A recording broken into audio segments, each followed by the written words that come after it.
آپ کو پتا ہے آج دنیا یہ سارا نظام درہم برہم کرنا چاہتی ہے. ہاں جو ماڈرن کلچر کے دلدادہ ہیں ان سے میں کہتا ہوں جاؤ ذرا یورپ کو دیکھو, انہوں نے شادیوں کا نظام ختم کر دیا. شادیوں کا نظام ختم کرنے میں کئی چیزیں ان کے ساتھ آئیں, میں بتاتا ہوں آپ. ایک سسٹم ہے جو کام کر رہا ہے, شیطان کے پجاری ہیں وہ, ڈیول ورشپرز, شیطان کے پجاری.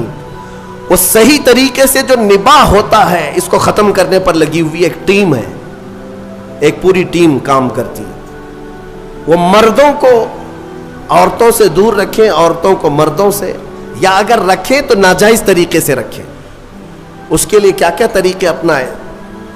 میں 2 سال قبل شاید یا 3 سال قبل کی بات ہے, شب قدر میں میں نے اس کو عرض کیا تھا. پورا نظام جو یہ معاشرتی جو نظام ہے, ازدواجی جو نظام ہے, اس کو مار ڈالا ہے یورپ کی کئی کلچرز نے. کیا کیا جانتے؟ مردوں کو خود اپنے ہاتھوں سے تسکین حاصل کرنے کے طریقے سکھا دیے کہ عورت کی ضرورت ہی نہ پیش آئے. اپنے ہاتھوں سے شہوت کو پورا کر لو, خواہشات پوری کرو. اس کے لیے انہوں نے کھلونے بنائے, آلے بنائے, ساری چیزیں بنائی تاکہ شادی کا نظام ہی نہ رہے.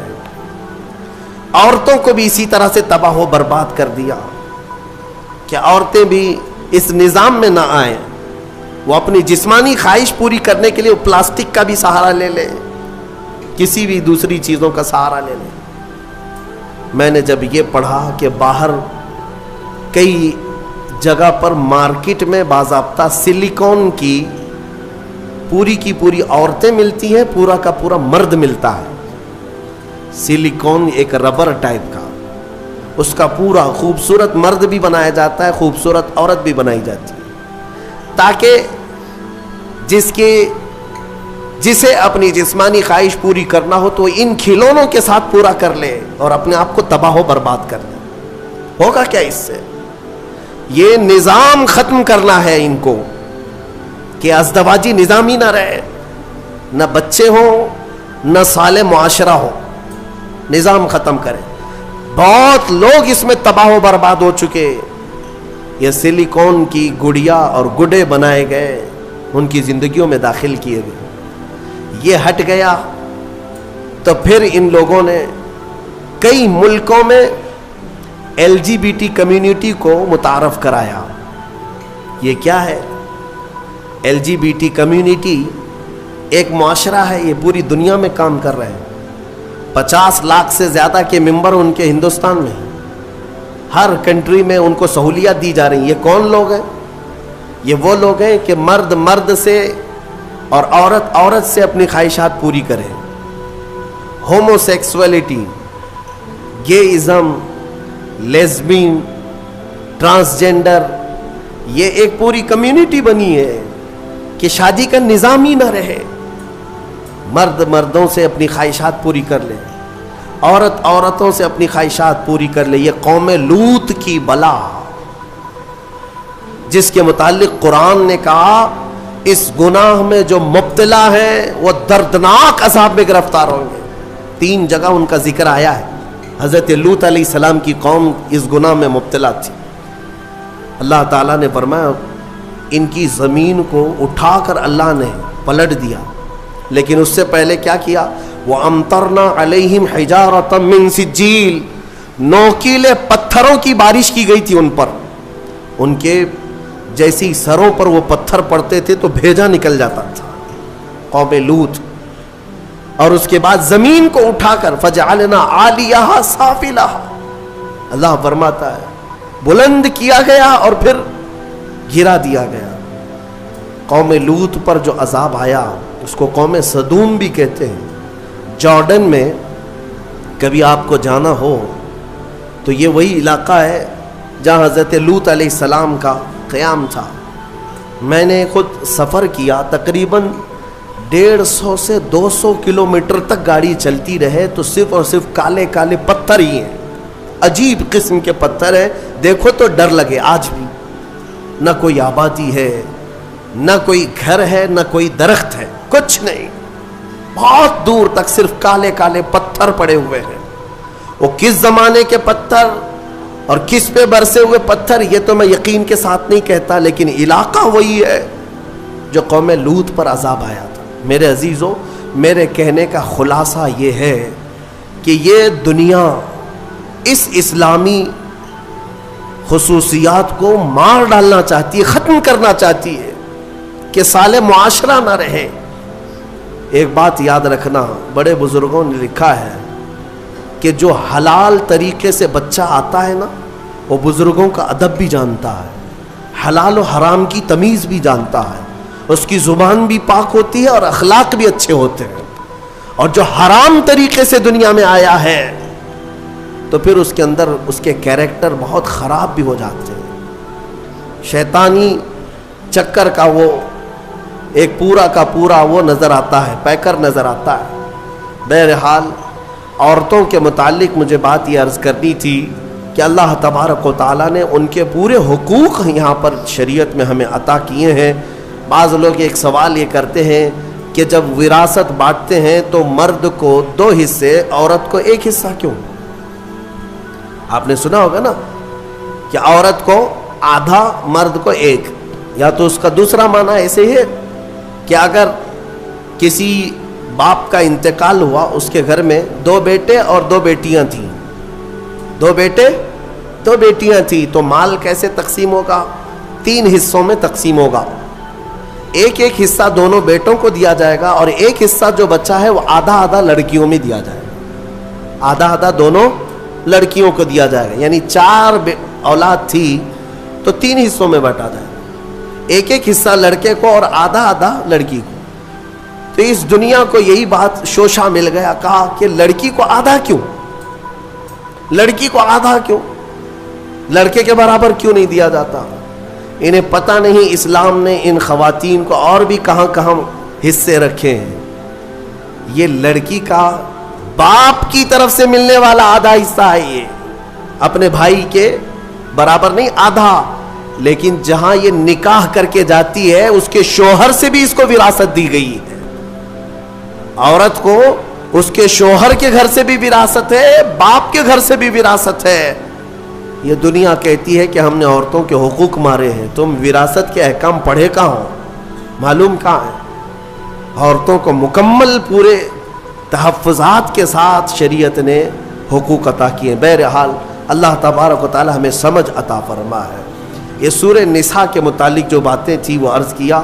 ایک بات میں آپ کو بتا دوں، قرآن پاک نے فرمایا وَإِنْ خِفْتُمْ شِقَاقَ بَيْنِهِمَا، اکثر ایسا ہوتا ہے کہ شوہر بیوی میں جھگڑے ہوتے ہیں، اور ان جھگڑوں کا ذکر قرآن میں جب آیا ہے کہ اگر تمہیں خوف لگتا ہے کہ دونوں میں نہیں نبھ پائے گا، دونوں جم نہیں رہی ہے، شوہر کی اور بیوی کے ساتھ، بیوی کی شوہر کے ساتھ، کئی زندگیاں ایسی ہیں، روز لڑائیاں، روز جھگڑے، یا پھر آگے نہیں چلنے جیسی صورت بنتی ہے، تو کیا کرے؟ اللہ فرماتا ہے فَبْعَثُوا حَكَمًا مِّنْ أَهْلِهِ وَحَكَمًا مِّنْ أَهْلِهَا۔ اللہ تعالیٰ نے فرمایا عورت کی طرف سے ایک سمجھ بوجھ رکھنے والا آدمی آئے اور مرد کی طرف سے بھی ایک سمجھ بوجھ رکھنے والا آدمی آئے۔ إِن يُرِيدَ إِصْلَاحًا يُوَفِّقِ اللَّهُ بَيْنَهُمَا، اگر دونوں خاندانوں سے ایک آدمی بیٹھ گیا اور ان دونوں کی نیت اصلاح کی ہے تو رب فرماتا ہے اللہ ان کے دلوں میں محبت پیدا کرے۔ ہاں، یہاں تو لڑکی کی اماں پہلے سے بیٹھی ہوئی نہیں، طلاق ہی چاہیے، میری بیٹی کو واپس بھیجو گھر۔ اصلاح کی نیت کا ہے۔ آدھی لڑکیوں کے گھر کو توڑنے میں ان کی ماؤں کا ہی ہاتھ ہے، زبردستی کا۔ میرے عزیزو، شادی کے بعد ایک زندگی جو ہے یہ کیسی ہے؟ شوہر اور بیوی دونوں کو قرآن نے کہا ہن لباس لکم وانتم لباس لہن، عورتیں تمہارے لیے لباس ہے اور تم عورتوں کا لباس۔ لباس سمجھتے ہیں نا کیوں پہنا جاتا ہے؟ لباس بدن چھپانے کے لیے پہنتے ہیں، ٹھنڈی گرمی سے بچنے کے لیے پہنتے ہیں۔ تو تم عورتوں کا لباس ہو، اس کا مطلب یہ ہے کہ عورتوں کے عیبوں کو تم چھپاؤ گے اور تمہارے عیبوں کو عورتیں چھپائیں گے، ایک دوسرے کے عیب کو باہر نہیں نکالے۔ اور اسی طرح عورتوں کی تکلیف آئے تو تم سہارا بن کر کھڑے ہو جاؤ، اور مرد کی تکلیف آئے تو عورت سہارا بن کر کھڑی ہو جائے۔